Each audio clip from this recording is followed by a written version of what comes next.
Halo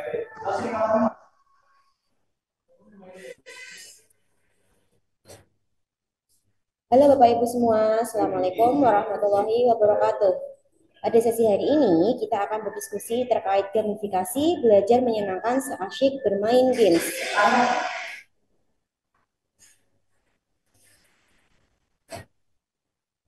Pada bagian pertama kita akan mempelajari bagaimana dan apa itu gamifikasi. Gamifikasi adalah penerapan teknik dan strategi dari suatu permainan ke dalam konteks non-permainan yang bertujuan untuk menyelesaikan sebuah masalah atau untuk meningkatkan keterlibatan, engagement, motivasi, dan prestasi dari pengguna. Dalam hal ini berarti kita dapat mengembangkan atau melibatkan penggunaan game-game online dalam suatu tujuan tertentu, misalkan untuk tujuan pembelajaran, untuk tujuan pendidikan, untuk tujuan transportasi, kesehatan, dan yang lain sebagainya. Selanjutnya kita akan mengenal beberapa istilah yang hampir sama dengan gamifikasi. Yang pertama ada istilah toys Bapak Ibu. Apa itu toys? Yaitu 100% bentuknya itu berupa games dan bertujuan hanya untuk bermain saja. Sebagai contoh, boneka, mobil-mobilan, pesawat-pesawatan, dan lainnya sebagainya. Jadi pada toys ini tidak ada tujuan yang lain, tetapi tujuannya hanya untuk hiburan semata, yaitu hanya untuk bermain saja. Yang kedua ada istilah yang namanya playful design, di mana pada playful design ini dirancang hanya untuk bermain dan juga untuk tujuan lain, seperti contoh pada Lego. Mengapa Lego masuk playful design? Karena pada saat kita melaksanakan atau menggunakan Lego ini, selain kita tujuannya adalah untuk bermain, kita juga dapat menggunakannya untuk sesi, misalkan bersimulasi, simulasi arsitek, simulasi untuk membangun bangunan tertentu, dan yang lain sebagainya. Lalu yang ketiga ada istilah yang namanya serious games, di mana sebagian konsepnya memang dirancang untuk bermain, namun melibatkan konsep berpikir untuk mencapai tujuan tertentu. Sebagai contoh adalah Flight Simulator, Google Sketch, dan seterusnya. Nah, pada Flight Simulator kita akan menggunakan simulator untuk penerbangan dengan tujuan bahwa seorang calon pilot itu bisa menerbangkan pesawat melalui flight simulator ini. Nah, jadi memang ini bentuknya adalah games, tapi kegunaannya adalah untuk mensimulasikan bagaimana menerbangkan pesawat, tetapi dengan tidak menerbangkan pesawat yang sungguhan, hanya pesawat yang berupa permainan saja. Tetapi untuk halangan-halangannya, tantangannya, dan lain sebagainya, itu disamakan dengan konsep pesawat terbang yang sungguhan. Lalu yang keempat, ada yang namanya game-based learning, di mana pada game-based learning ini penggunaan game itu untuk pembelajaran, di mana gamenya untuk meningkatkan motivasi dan partisipasi siswa. Tetapi bedanya dengan gamifikasi itu apa? Pada game-based learning ini tidak melibatkan elemen-elemen yang berasal dari video game. Jadi memang tidak ada yang namanya skor, tidak ada yang namanya challenge, tidak ada yang namanya reward, dan seterusnya. Nah, sebagai contoh, misalkan kita menggunakan ular tangga atau mungkin talking stick dan seterusnya pada pembelajaran menggunakan game based learning ini. Nah, selanjutnya kita akan mengenal yang namanya adalah elemen gamifikasi. Jadi untuk gamifikasi dalam pembelajaran atau gamifikasi dalam bidang apapun itu harus mengikuti aturan-aturan yang ada pada game online. Nah, ini merupakan elemen-elemen dari gamifikasi. Nah, elemen yang pertama itu adalah rules atau aturan, yaitu menjelaskan apa yang boleh dan tidak boleh dilakukan oleh pengguna. Nah, biasanya kalau di game online kita itu kan yang pertama kali buka itu kan ada rules-nya. Bagaimana playernya harus bermain, apa yang tidak boleh players itu lakukan untuk mengurangi skor, atau misalkan playersnya tidak boleh sampai mati, itu bagaimana, itu semuanya ada di bagian rules atau aturan. Yang kedua adalah points. Ini sebagai feedback di mana ketika players itu selesai melakukan tantangan atau challenge, maka dia akan mendapatkan poin sebagai rewardnya. Lalu yang ketiga adalah challenge, di mana challenge itu merupakan adalah tantangan untuk pengguna agar lebih termotivasi meningkatkan poin, di mana pada challenge ini pastinya setiap level, ketika kita naik level dari level pertama, kedua, ketiga, dan seterusnya, maka challenge-nya atau tantangannya akan semakin meningkat. Nah, ini ketika semakin tantangannya meningkat, maka poinnya itu akan semakin meningkat juga. Dan ini oleh player itu akan semakin tertantang dan termotivasi untuk menyelesaikan challenge ini agar mereka mendapatkan poin yang sempurna. Lalu yang keempat yaitu badges, di mana badges ini merupakan lencana yang akan dimiliki oleh player ketika player itu menyelesaikan sebuah challenge. Jadi ketika keseluruhan level itu telah terselesaikan, maka akan di akhir level itu nanti playersnya akan mendapatkan reward berupa badges. Ini hampir sama dengan yang kita mainkan misalkan di Mobile Legends, di Free Fire, dan seterusnya. Lalu yang berikutnya adalah leaderboard atau daftar pemain peringkat teratas. Nah, ini sangat penting Bapak Ibu karena kalau kita sudah memainkan, pasti nantinya akan keluar yang namanya leaderboard, di mana di leaderboard ini akan keluar ranking atau peringkat dari masing-masing player yang memainkan game Bapak Ibu. Lalu yang berikutnya adalah levels atau jenjang permainan, di mana makin tinggi levelnya, maka challenge-nya atau tingkat kesulitannya akan semakin tinggi pula. Dan yang terakhir adalah skenario atau jalan cerita dalam permainan. Sebagai contoh, misalkan kita pada permainan Heyday, ini adalah skenario-nya players-nya itu sebagai petani yang dia itu harus menanam atau membuat sebuah gedung atau membuat sebuah bangunan, misalkan berupa peternakan, harus beternak seekor ayam, beberapa ekor apa namanya hewan ternak dan yang lainnya. Nantinya ketika hewan ternaknya ini dia itu bertelur atau mungkin beranak dan seterusnya, maka dia itu bisa menjual. Ketika menjual, maka dia apa namanya akan membeli tanah lagi untuk membangun membangun kandang lagi dan itu seterusnya seperti itu. Nah, ini sebagai skenario nya seperti itu. Jadi ada skenario atau jalan cerita dalam permainan ketika awal dari game atau gamifikasi itu sendiri. Nah, ini adalah beberapa elemen yang wajib ada di gamifikasi. Jadi memang gamifikasi ini basisnya pada game online yang diangkat di bidang-bidang tertentu yang bukan game, misalkan pada bidang transportasi, bidang kesehatan, bidang apa namanya bidang shopping atau perbelanjaan atau jual beli, bidang pembelajaran juga dan seterusnya. Nah, selanjutnya kita mengenal yang namanya prinsip-prinsip pemilihan game dalam gamifikasi. Jadi ada yang beberapa prinsip, yaitu yang pertama adalah game itu memiliki tujuan. Jadi ketika kita mendesain sebuah game, maka kita harus memasukkan misi yang jelas pada game tersebut. Pemain itu harus tidak boleh berpindah ke level berikutnya jika misi pada level sebelumnya itu belum terpenuhi. Jadi bisa naik level kalau level yang sebelumnya itu harus terpenuhi atau challenge-nya harus bisa selesaikan terlebih dahulu. Lalu yang berikutnya, game pada gamifikasi itu harus memberikan feedback. Nah, feedbacknya itu berupa apa? Berupa reward. Ketika kita sudah menyelesaikan challenge pada setiap level, maka players itu berhak mendapatkan poin atau badges serta peningkatan level pada para pemain. Lalu yang berikutnya, yang ketiga, pada gamifikasi, gamenya itu harus mempunyai tantangan Bapak Ibu. Jadi tiap level itu harus ada tantangannya. Dan semakin meningkat levelnya, maka tantangannya itu akan semakin susah. Sehingga kalau tantangannya semakin susah, maka players itu akan semakin termotivasi untuk mendapatkan skor tertinggi atau leaderboard pada peringkat teratas. Lalu yang berikutnya, game itu melibatkan interaksi dan keterampilan sosial. Jadi game gamifikasi itu sebaiknya juga ada keterlibatan kerjasama antara player satu dengan player yang lainnya. Misalkan pada permainan Mobile Legends, maka kita harus ada yang namanya kolaborasi antara pemain satu untuk dan pemain yang lainnya untuk menyelesaikan tantangan pada tiap level dengan meningkatkan kerjasama dan interaksi ini serta komunikasi antar player sehingga mampu menyelesaikan challenge-challenge yang ada pada tiap level. Lalu yang berikutnya Bapak Ibu, bagaimana kita merancang gamifikasi? Yang pertama adalah define business objective. Jadi kita harus menentukan tujuannya dulu. Nah, tujuan pembuatan gamifikasi ini untuk apa? Misinya playersnya itu mau apa? Ketika playersnya itu selesai level itu nanti dia poinnya dapat berapa? Tantangannya, kesulitannya itu apa saja? Jadi di sini adalah define business objective. Lalu yang kedua, delineate target behavior. Jadi kita harus tahu karakteristik dari playersnya. Karakteristik dari targetnya itu apa saja.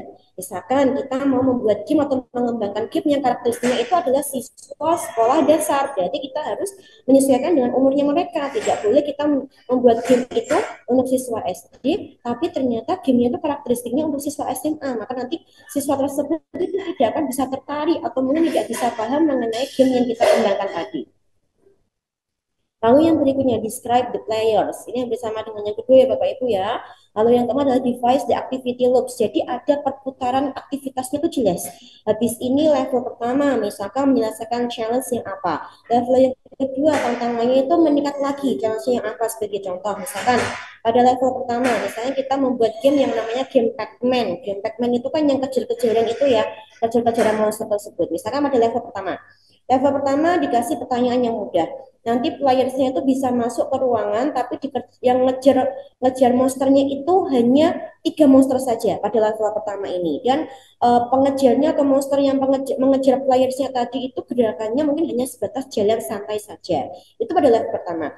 Pada level berikutnya, level kedua yang semakin ke atas, mungkin playersnya itu sama, tapi dengan pertanyaan yang lebih sulit atau mungkin pertanyaan yang lebih meningkat lagi grade-nya. Tetapi di sini challenge-nya itu selain meningkat grade-nya pertanyaan tadi, juga monsternya itu juga ditambah yang awalnya dari 3 menjadi 5. Jadi monsternya tambah banyak yang mengejar si player tadi. Nah, level ketiga sudah pertanyaannya ditambah grade-nya meningkat, monsternya itu jumlahnya juga tambah banyak, gerakannya monster itu juga semakin aktif. Mungkin ada monster yang menembak-nembak playersnya juga, atau mungkin monsternya sampai mengejar lari, atau mungkin monsternya ada senjata tertentu yang bisa mematikan playersnya dalam hitungan sekejap mata saja. Nah, ini namanya adalah device the activity loops. Jadi harus jelas pada level pertama, kedua, ketiga tuh challenge-nya itu apa, lalu tantangannya apa, tujuannya apa, itu harus jelas semua.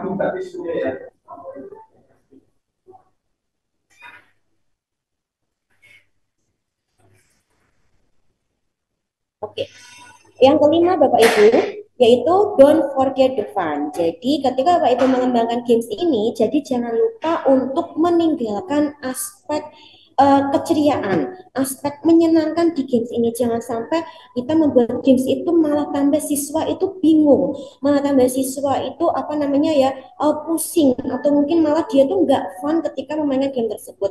Lalu yang terakhir adalah deploy the appropriate tools ini. Nah, setelah kita merancang gamifikasi, kita harus tahu juga manfaat gamifikasi dalam pembelajaran. Yaitu yang pertama, pastinya akan meningkatkan partisipasi siswa, motivasi siswa, di mana pada game-game ini dengan adanya leveling-leveling tadi, challenge yang semakin meningkat pada tiap levelnya, ada rewardnya, ada leaderboardnya, ada badges-nya, pastinya siswa itu akan semakin terpartisipasi dan termotivasi untuk bisa meningkatkan skornya. Dia itu akan semakin termotivasi untuk bisa meningkatkan levelnya agar dia itu mendapatkan peringkat tertinggi.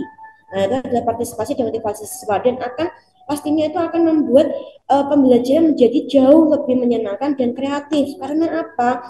Mereka itu kalau misalnya kita pengen pembelajaran semakin menyenangkan, anak-anak sekarang itu kan semakin yang namanya pegang HP itu semakin senang sekali, apalagi main game. Maka mereka itu tidak akan merasa pembelajar, tetapi merasanya adalah bermain sambil belajar.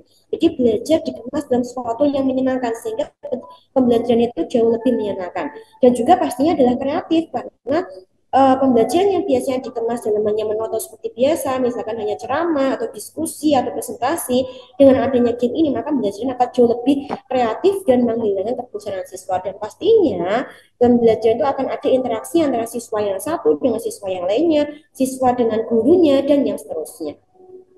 Nah, ini ada beberapa aplikasi gamifikasi. Nah, kita bisa membuat gamifikasi itu pembelajaran dengan kita mendesain game kita sendiri atau menggunakan game yang sudah ada. Nah, kalau kita ingin membuat game yang sudah ada, Bapak Ibu, nah kita bisa menggunakan yang namanya ini Bapak Ibu. Jadi, kalau gamifikasi yang sudah tersedia itu adalah ada dua, yang namanya Marble untuk anak dan juga EduGame Rumah Belajar. Nah, untuk Marble untuk anak ini Bapak Ibu bisa mengunduhnya lewat Play Store atau yang di aplikasi yang ada di HP. Nah, ini semuanya di Marble ini dapat Bapak Ibu gunakan untuk membantu Bapak Ibu pembelajaran di level siswa yang rendah, dari mulai PAUD, TK, SD, SD-nya itu paling SD kelas 1 kelas 2. Atau kalau misalnya Bapak Ibu ingin meningkat lagi grade-nya, Bapak Ibu bisa mengunjungi EduGame Rumah Belajar di halaman link ini. Nah, di sini juga sudah tersedia dari beberapa game-game yang sudah diciptakan oleh pengembang di beberapa mapel. Nah, hanya karena ini gamifikasi bukan kita sendiri yang mendesain, jadi kita tidak bisa melihat apa namanya ya, riwayat atau historinya atau hasil rekapan anak-anak bermain. Jadi kita hanya bisa menggunakan gamifikasi yang tersedia ini hanya sebagai formatif siswa saja atau assessment formatif siswa saja, bukan hanya untuk sinarnya. Nah, tetapi jika kita ingin membuat game kita sendiri, ada beberapa aplikasi Bapak Ibu yang dapat kita gunakan untuk mendesain game kita sendiri. Yang pertama adalah aplikasi Wordwall. Nah, ini adalah link dari aplikasi ini. Nah, di aplikasi Wordwall ini ada beberapa template yang Bapak Ibu dapat gunakan. Yang pertama adalah template Pacman, template game showcase, acak kata, mengkategorikan, balon poop, pukul tikus, dan game dengan salah. Kalau Pacman modelnya seperti ini, jadi nanti ada playernya, nanti ada pertanyaannya yang Bapak Ibu desain atau Bapak Ibu buat, nanti tugasnya adalah playernya itu masuk ke ruangan yang merupakan jawaban dari pertanyaan tersebut. Nah, challenge-nya itu apa? Challenge-nya nanti playersnya itu ketika masuk ke ruangan, playersnya nanti itu akan dikejar oleh monster yang berwarna ungu ini. Nah, semakin meningkat levelnya, maka monsternya itu akan semakin banyak dan jumlahnya itu akan juga semakin cepat juga gerakannya. Lalu yang kedua, aplikasi yang kedua adalah EduCandy. Di mana di EduCandy ini ada beberapa template juga Bapak Ibu. Yang pertama adalah TTS atau teka-teki silang, ada Hangman, ada game memory, ada mencocokkan, ada cari kata, anagram, dan pilihan ganda. Nah, seperti yang ada di slide saya ini adalah game memori. Jadi nanti Bapak Ibu dibuatkan semua kartunya, Bapak Ibu mengingat-ingat terlebih dahulu kartu tersebut dan letaknya di mana. Setelah itu nanti kartunya ditutup, nanti Bapak Ibu akan harus mencari pasangan dua buah kartu yang merupakan pasangannya. Nah, semakin naik level, maka nanti waktunya itu akan semakin cepat, sehingga Bapak Ibu akan harus lebih cepat lagi untuk menemukan pasangan kartu yang merupakan pasangannya. Lalu yang berikutnya ada aplikasi yang namanya ProProf Brain Game, di mana pada ProProf ini template-nya hampir sama dengan EduCandy, tetapi ini lebih banyak pada aplikasi atau template yang TTS atau teka-teki silang, Hangman, terus jigsaw, puzzle, dan seterusnya. Jadi Bapak Ibu dapat membuat TTS online itu melalui game ProProf Brain Games. Nah, ini adalah beberapa cara langkah-langkahnya Bapak Ibu. Untuk yang ProProf, Bapak Ibu bisa masukkan masuk ke aplikasi ini atau link ini, nanti Bapak Ibu harus diarahkan untuk membuat akun atau masuk dengan akun Google. Setelah itu nanti login, setelah itu nanti akan mencari template-nya. Setelah itu nanti di bagian kanan atas itu ada tombol create game untuk meng-create game-nya. Kalau sudah, Bapak Ibu dapat inputkan pertanyaan dan jawaban pada tombol create tadi pada template yang sudah dipilih. Setelah membuat aktivitasnya, nanti diklik OK untuk menyelesaikan dari aktivitas tadi, nanti akan keluar link permainan. Nah, link permainan ini Bapak Ibu nanti dapat bagikan lewat LMS atau media sosial atau WhatsApp dan lain sebagainya. Ini adalah langkah-langkah pada ProProf Brain Games. Lalu setelahnya, nah di Wordwall.net Bapak Ibu juga dapat menggunakan langkah-langkah ini. Jadi Bapak Ibu silakan masuk melalui link tersebut, lalu dibuatkan akun untuk login atau dapat juga menggunakan akun Google, lalu pilih create activity, dapat memilih template gamenya yang sesuai atau yang diharapkan Bapak Ibu. Lalu Bapak Ibu bisa menuliskan judul gamesnya, lalu menuliskan pertanyaan-pertanyaan yang dari mulai pertanyaan mudah sampai ke pertanyaan yang susah sesuai dengan tingkat levelnya. Level pertama adalah level yang mudah, level terakhir adalah level yang paling susah. Nah, kalau sudah semua, Bapak Ibu bisa klik apply, lalu klik start untuk memulai gamesnya. Nanti akan keluar linknya. Nah, linknya ini Bapak Ibu bisa dapat bagikan ke LMS atau mungkin media sosial lainnya. Nah, dan untuk penggunaan game gamifikasi yang kita bisa desain sendiri, kelebihannya adalah Bapak Ibu dapat mengecek hasil histori riwayat permainan siswa, skor-skornya, pertanyaan apa saja yang mampu dikerjakan oleh siswa dengan baik, dan pertanyaan apa saja yang tidak mampu siswa itu bisa selesaikan. Jadi analisis pertanyaannya itu ada semua dan konkret semua Bapak Ibu. Berbeda hanya kalau kita menggunakan game-game yang sudah tersedia. Jadi kita tidak bisa menganalisis soal mana yang susah, soal mana yang tidak bisa, soal mana yang gampang atau mudah dikerjakan oleh siswa. Oke Bapak Ibu, sekian dulu dari saya. Mohon maaf jika ada kesalahan. Saya akhiri dulu. Wassalamualaikum warahmatullahi wabarakatuh. Salam sehat Bapak Ibu semua. Terima kasih.